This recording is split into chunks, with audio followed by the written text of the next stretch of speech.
Hello guys. तो आज हम करने वाले हैं द हिंदू मैरिज एक्ट 1955। इसमें हम क्या करेंगे, जो हिंदू मैरिज एक्ट के प्रोविजंस हैं उनको बेर एक्ट से वर्ड टू वर्ड डिस्कस करते जाएंगे, स्टडी करते जाएंगे। तो बिल्कुल स्क्रैच से स्टार्ट करें तो ये एक्ट नंबर 25 है 1955 का। 1955 में एक्ट इनेक्ट हुआ था। तो उस टाइम पे जितने भी एक्ट थे उसमें 25th नंबर पर जो एक्ट था वो था द हिंदू मैरिज एक्ट। अगर बात करें इसके सेक्शंस की तो इसमें टोटल 6 चैप्टर्स हैं और 30 सेक्शंस हैं, जिसमें जो लास्ट सेक्शन है 30 वो रिपील्ड हो चुका है ऑलरेडी। उसके बाद हम अब इन डिटेल सेक्शन 1 से स्टार्ट करते हैं और उससे भी पहले स्टार्ट करते हैं प्रीएम्बल डेट। ठीक है, देखो 18 मई 1955 को ये इनेक्ट हुआ था, मतलब ये कानून बना था। इसका पर्पस क्या था, ये वाली जो चीज़ होती है हमारी, ये इसको हम प्रीएम्बल भी कह सकते हैं, पर्पस भी कह सकते हैं, किसी एक्ट को बनाने का ऑब्जेक्टिव भी कह सकते हैं। इसका पर्पस था अमेंड करना या कोडिफाई करना वो लॉ जो संबंधित है शादी, मैरिज अमंग हिंदूज। और ये कब हुआ था, ये अप्लाई हुआ था in the 6th year of Republic of India. देखो 26 जनवरी 1950 को अपना इन रिपब्लिक डे मनाया जाता है और ये 55 में हुआ था। तो मतलब 6 साल उस चीज़ को हो गए थे, इसलिए यहाँ पे 6th year of Republic of India माना जाता है। आप अगर एक चीज़ देखोगे तो तकरीबन सभी लॉज में, तकरीबन क्या हर एक लॉ में ही जो रिपब्लिक ऑफ इंडिया वाली डेट है उसको हम काउंट करते हैं। अब नेक्स्ट चलते हैं सेक्शन 1 से। सेक्शन 1 कहता है short title and extent. Short title कहता है कि द हिंदू मैरिज एक्ट 1955 के नाम से इसको पुकारा जाएगा, जाना जाएगा।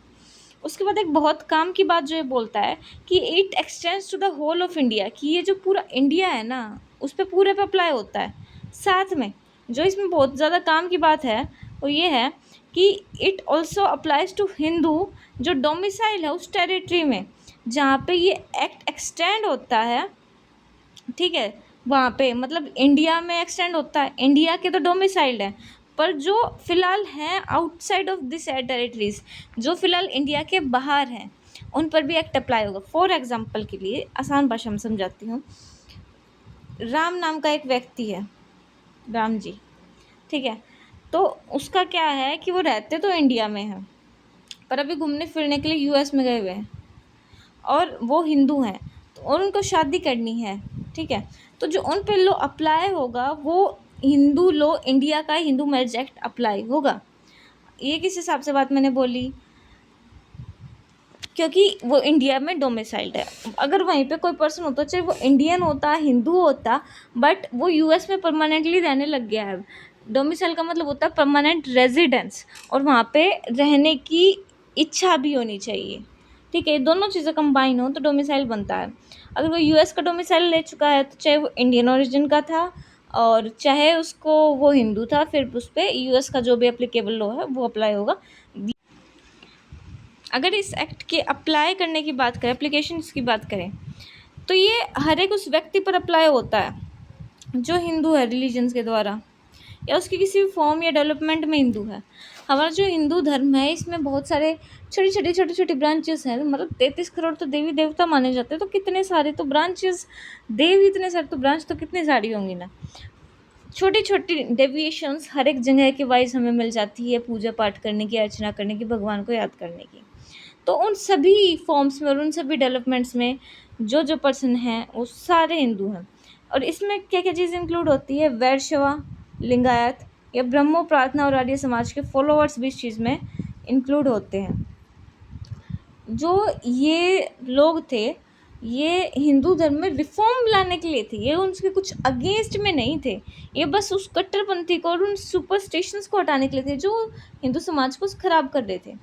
उसके बाद कोई भी पर्सन जो बुद्धिस्ट है, जैन है, सिख है, बाई रिलीजन के द्वारा, वो भी हिंदू में काउंट होते हैं।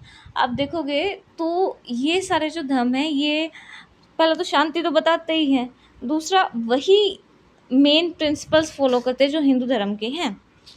ठीक है, उसके बाद बोला गया कि कोई भी अदर पर्सन जो इंडिया की टेरिटरी में रहता है और जो कि मुस्लिम नहीं है, क्रिश्चियन नहीं है, पारसी नहीं है और जू नहीं है रिलीजन के द्वारा, मतलब ये 4 कैटेगरी हैं, इनके लिए तो अलग लॉज हैं, पर्सनल लॉ अलग से हैं इनकी, और पर्सनल लॉ नहीं है तो वो फिर उनके लिए कॉमन लॉ है, जैसे इंडियन सक्सेशन एक्ट हो गया या फिर मैरिज एक्ट भी कॉमन हो गया।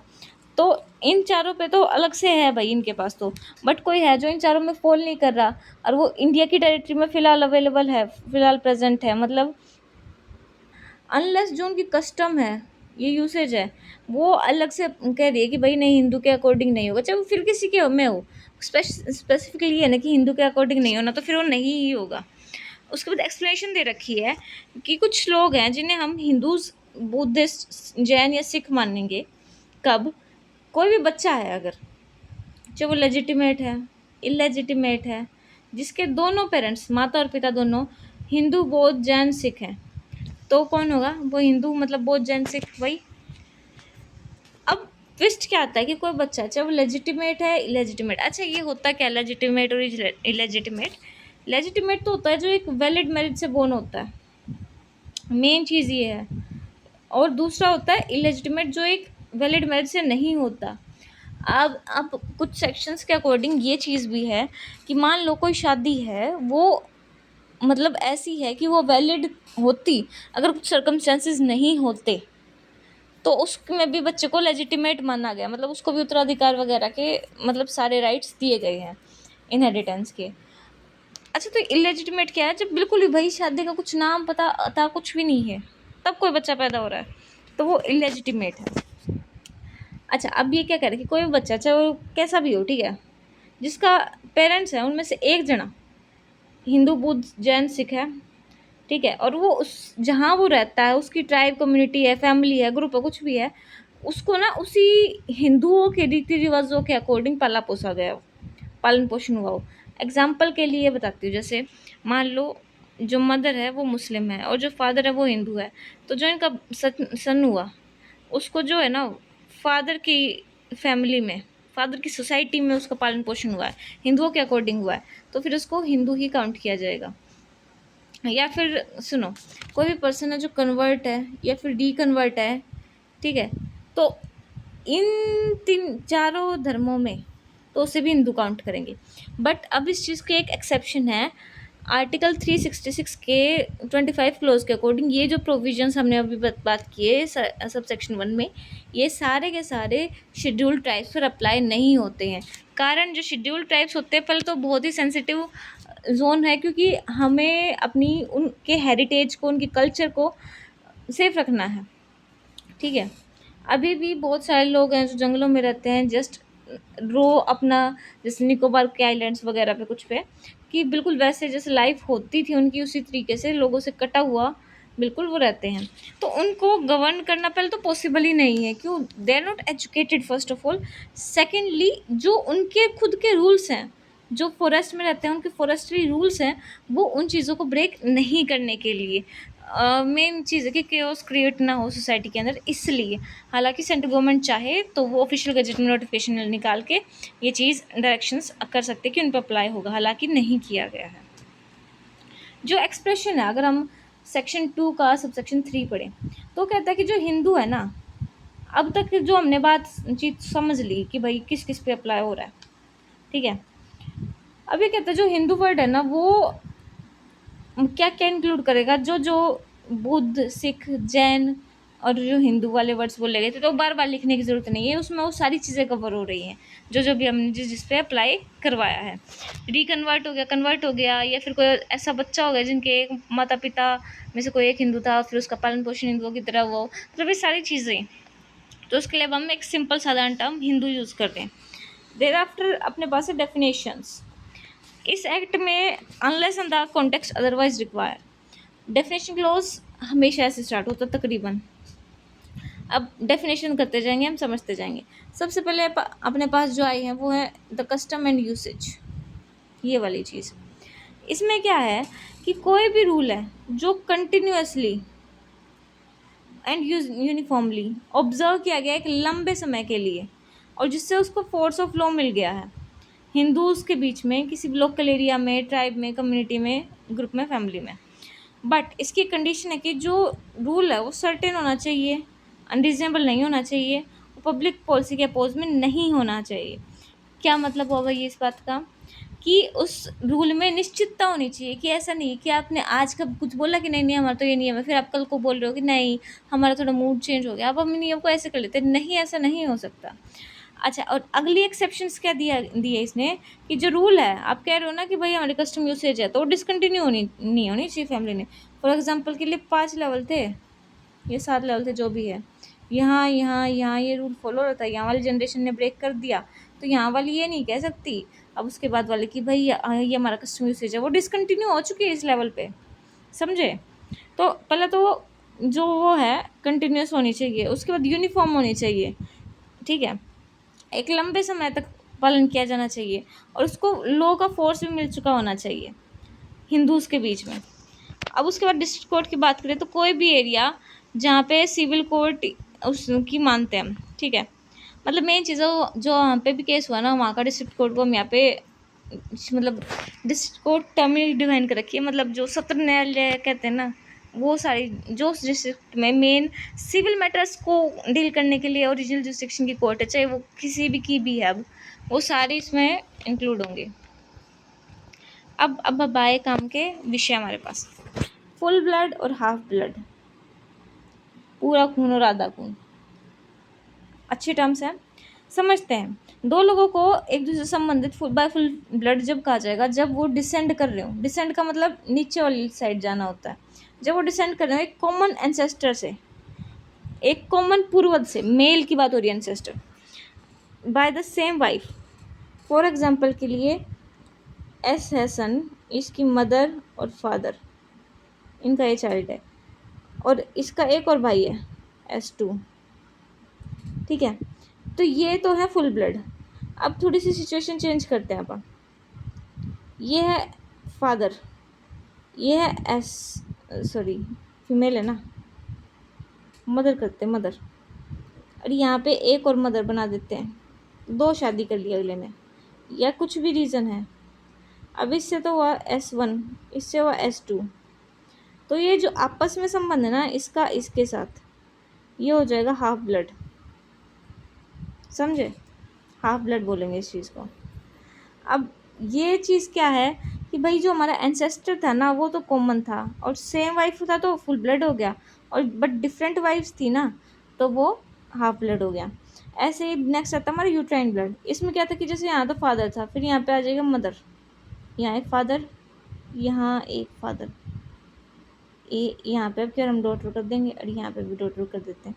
तो इन दोनों का आपस में किस तरह से संबंध है, यूट्राइन ब्लड से संबंध है इनका, मतलब इनको हम कहेंगे कि they are related with the uterine blood, through the uterine blood, कि उनके जो एंसेस्टर्स थी, जो उनकी माता जी थी वो तो सेम थी, बट जो उनके फादर थे, जो मतलब हस्बैंड थे, वो अलग अलग थे, ठीक है। अब क्लोज्ड इनमें COD में जो हमने एंसेस्टर वर्ड यूज़ किया उसमें फादर इंक्लूड होंगे, और एंसेस्ट्रेस में मदर होगी। तो ये क्लैरिफाई करना चाहते हैं कि कई लोगों को ऐसा लगता है कि एंसेस्टर मतलब जो हमसे दादा दादी बहुत बूढ़े बूढ़े होंगे उनको एंसेस्टर बोलेंगे, तो नहीं, फादर एंड मदर को भी हम यहाँ पे एंसेस्टर एंड वर्ड के लिए यूज़ कर रहे हैं। प्रेस्क्राइब वही जो एक्ट प्रेस्क्राइब करेगा। उसके बाद बात आती है सपिंडर रिलेशनशिप की। सपिंडर रिलेशनशिप की अगर बात करें तो इसमें एक सिंपल सा रूल है कि जैसे मदर है तो उसकी 3 जनरेशन तक, और जो फादर उसकी 5 जनरेशन तक के संबंधों को हम सपिंडर रिलेशनशिप में काउंट करेंगे। अर्थात क्या कहना चाहते हो, फादर हैं, उनके फादर हैं, उनके फादर हैं, चल यहाँ पे तक फादर भी लेते हैं, यहाँ फादर यहाँ सन है 1 2 3 4, अरे एक और फादर आएगा थोड़ा ऊपर से, यहाँ ले लेते हैं, हाँ हो गए ना 5 फादर तो ये, और यहाँ पे जो सन था इसकी एक माता जी भी होंगी, माता जी नंबर 1 2, मतलब इनके यहाँ फादर आएगा, सॉरी फादर और फादर, यहाँ से 3 जनरेशन और यहाँ से 5 जनरेशन तक का जो भी है ना रिलेशन, ये सपिंडा है, और यहाँ पे इनमें शादी नहीं हो सकती है। इसका सिंपल सा तात्पर्य ये था। अब नेक्स्ट हमारे पास क्वेश्चन आता है, what is the degrees of prohibited relationship. अब बात सुनो, कुछ हम रिलेशनशिप की डिग्रीज बता देते कि भाई इनमें हमारा विवाह नहीं हो सकता।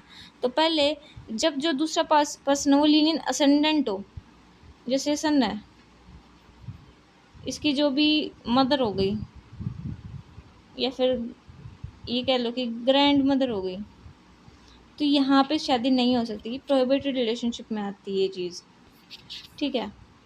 उसके बाद इन्होंने क्या कहा कि वन वॉज द वाइफ और हस्बैंड ऑफ लीनियन असेंडेंट या डिसेंडेंट। फॉर एग्जाम्पल के लिए यहाँ सन है, देखो लीनियर असेंडेंट में फादर भी है, फादर की वाइफ मदर नहीं हो सकता, ऐसे भी नहीं हो सकता, बट इस तरह से भी नहीं हो सकता। अच्छा चलो यहाँ नहीं, ऐसे नहीं समझे, तो मान लो दादा है, दादा की वाइफ, ये यहाँ पे भी नहीं हो सकता। ये सेम दोनों जेंडर्स के लिए अप्लाई होता है ना, दादी के हस्बैंड और या फिर दादा की वाइफ, ठीक है। और डिसेंडेंट हो तो भी नहीं हो सकता। फॉर एग्जांपल ये फादर है, ये सन है, ये सन की वाइफ हो गई, बहू हो गई, तो यहाँ पे भी ये चीज़ पॉसिबल नहीं है, ठीक है।